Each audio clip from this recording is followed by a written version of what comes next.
I think they should open it just to a trial run. People they know, they can do the background checks, just for environmental, just to let people see it.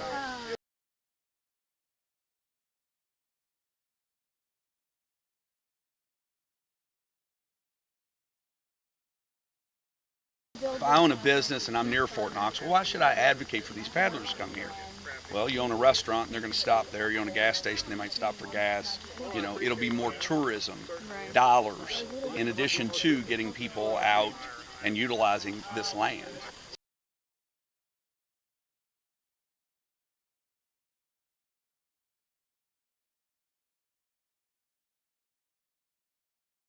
Everything that we do for anyone that's quote unquote has a disability, we have an aging population that's going through the same things. Sight impairment, hearing impairment, mobility.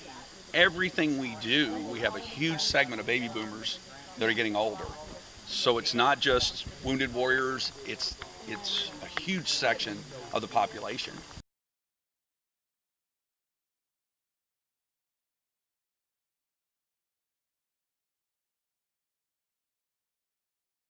Because if you enjoy it, just like Fort Knox, it's like, well, let's preserve this. Let's care about the water quality that flows through Fort Knox. It's not just a military post anymore. Maybe we should care about what we dump, sewage overflow, anything.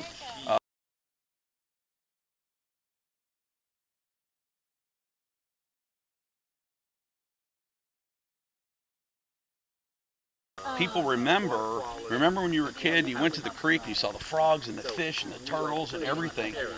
Go back to the creek now and what do you see? Well, I see a few turtles. I hear a few frogs at night, but I don't see what I used to see. That's a problem. And I think until you open their eyes to that, people aren't, they're unlearned.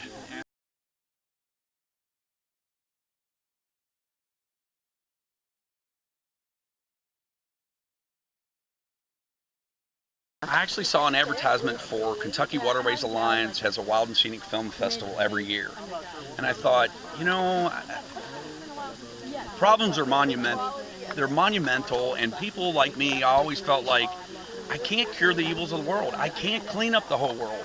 I didn't have an outlet to focus anything until I met Kentucky Waterways Alliance, went to the Wild and Scenic Film Festival and said, this is a fantastic group. I've met other people from that.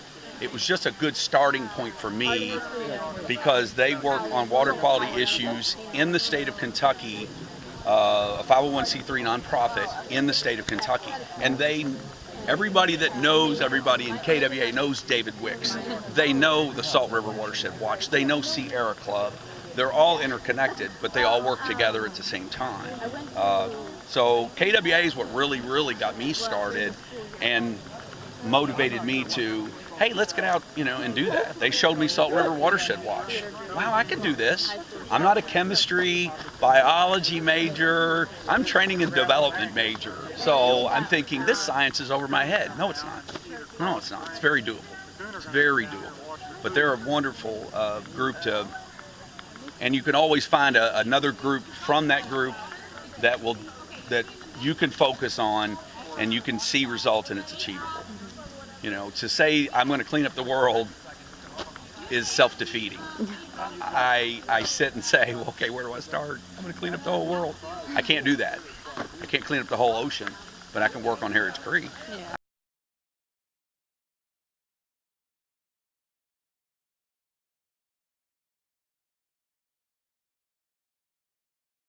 Everybody's downstream from somebody. And if I'm dumping toxic junk in here that goes to the Ohio, that goes to the Mississippi, that goes to the Gulf, I'm contributing to the dead zone in the Gulf of Mexico, which is growing larger and larger and larger. So, yes, I am partly responsible for the dead zone. If I don't advocate for better use of pesticides and fertilizers and the overflow from that in my state, which I can do by calling senators and congresspersons, writing letters, emails, whatever, then again, I'm missing an avenue where I can help clean up.